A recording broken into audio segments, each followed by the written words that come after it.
Tom's with us in Lima, Ohio. Hi, Tom. Welcome to the Ramsey Show. Hey, guys. It's really nice to speak to both of you. You too. What's up?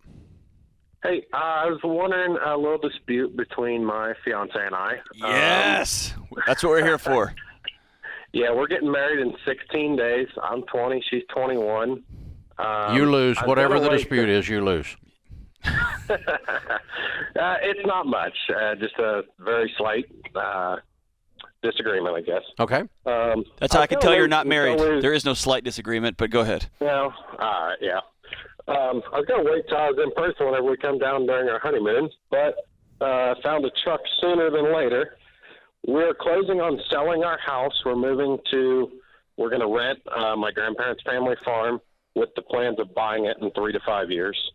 But anyways, we have about $102,000 in equity on our house that we'll be getting a check for tomorrow.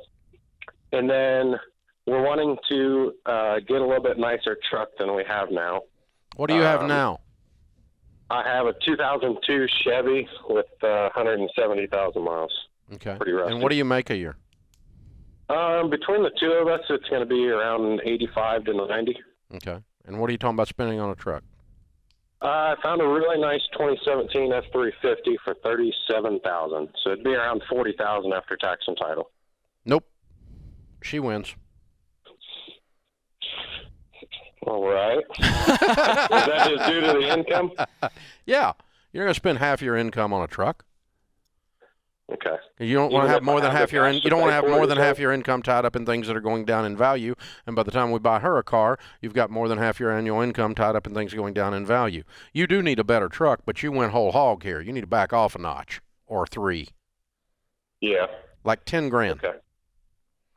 10 grand is 10 times nicer than what you got. Worth. 10 grand's 10 times nicer than what you got. Yeah.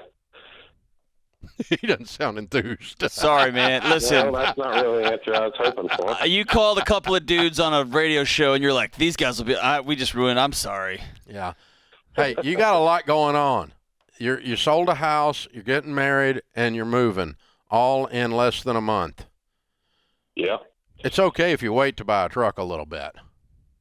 Yeah. Okay? And I you know, you have too many things, too many balls in the air. You're getting ready to drop one, and that was one you were getting ready to drop. I wouldn't do it. I wouldn't do it. I mean, you asked us, because I want you to be able to pay cash for this farm more than I want you to have that truck. Yeah, I'd love to be able to put at least 30 or 40% down on the farm. Yeah, and the cheaper truck you buy, the more likely that is. And the funnest part about having a farm is all the gear, right? Like, I can't just have an F-150 or an F-250. I have to have an F-3, right? It just you can gear yourself out of a lot of money, man. No, stop it, John. I know, I like the toys, man, but no, it's here's the thing. Things that have motors and have wheels, whatever they are, they go down in value. Like 99% of them do.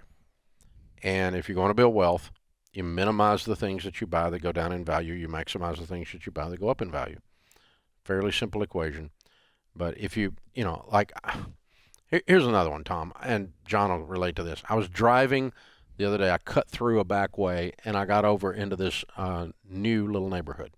And it was it was nice homes, but they were starter home, maybe one half notch above a starter home. Okay, kind of slammed all together. And the little driveways are coming down the front. And they're all kind of looks like a Truman Show or something, right? They ran through and just buzzed the trees down and just threw them up. Yeah, it's a subdivision, kind of classic, right? But nice. They were nice. They weren't trashy, but they weren't mansions. Right? They weren't even McMansions. Okay, but what struck me was, as I drove along there, that most of the cars were not in the garages. They were in the driveways in front of the garage or in the street in front of the house because they wouldn't even fit in there. And as I'm driving along there, I can look, and I'm adding up the price of the 2 cars sitting in front of that house, and I go, dude, if you weren't driving those 2, you wouldn't be in that house. Yep. Dude, if you weren't driving those 2, you wouldn't be in that house. And so you can tell these people have got their thing backwards. That's right. That's right. And they've got all their money in wheels rather than in real estate. Or they've got their money in image, Right. Yeah, well, yeah. I mean, because the people at the stoplight need to be impressed. Exactly. You will never meet them, but they need to be impressed. For the people that walk by the parking lot where your car's parked for 8 hours of its day, and they're really going to be moved by that car you've got. Yeah. I mean, the first time I heard this really pissed me off. I was making good money. I was in the real estate business before I went broke, and I bought a Jaguar. And I thought, man, I'm so bad. I got a Jaguar. I'm the coolest dude on the planet. And my grandpa, who worked 38 years as a cost accountant at Alcoa, I went down to see him. Now, he had a 68. Oh, I wish I had this truck. A 68 short bed Chevy lime green, 3 on the tree. Yeah. Oh, and it was perfect. And I come wheeling up, and he had about probably $1.2 million in money markets, cash. Never invested a thing because he's a child of the Depression. Right. Just stacked cash is all he did. And I knew he had money, but I didn't know how much till he died.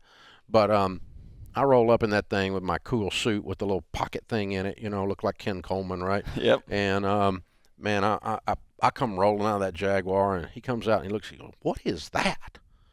I said, "It's a Jaguar." And he goes, "What in the world?" I said, "Well, it's a European vehicle, Grandpa. It's kind of fancy." And he goes, "Oh, it looks like it." He goes, "What that thing cost?" And I told him. He whistled. He said, "That's dumber than a rock."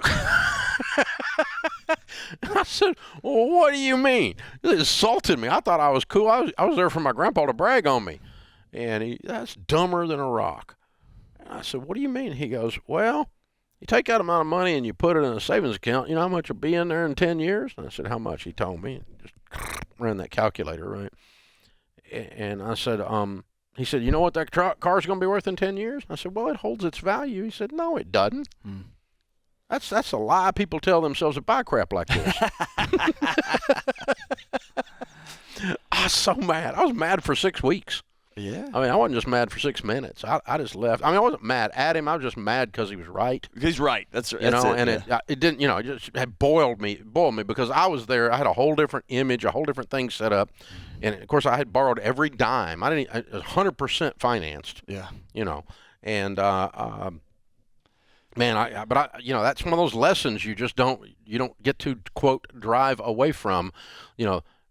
Smart people put the money in things that go up in value. Dumb people put money in things that go down in value. And you need to buy some things that are nice that have wheels. I've got nice cars, sure. but they're a small percentage of my net worth and of my income. I identify with this young man because it's a truck. We're a couple of months out from me finally replacing my old truck. When you needed to. Your old truck was a piece of crap. It's not it was great. Embarrassing. I still got it. I got a couple more months. I'm not there yet. Look, you're kicking me while I'm down. Yeah. But I also the covered wagon joke's going to come back to haunt you. I'm just saying. But hey, I understand. I'm a couple months out, and I understand. Like, I'll just pull up. I was just looking on websites before the show started, and thought, I bet I could pull the trigger on the. Nope, just follow the plan, man. Just follow the plan. Follow the plan. Take a breath. Calm down. You're 20. Wait 3 more months. It's time. 20. You're going to be married in 16 days. Good idea to start marriage with her being right. Yes. Yes. Because it will end with her being right. Good idea. You might as well start that way because that's where it's going to end. That's right. I mean, it's I get it, man. You want a new truck. You need a new truck. It's all good. Joking about wives and stuff aside, but here's the thing.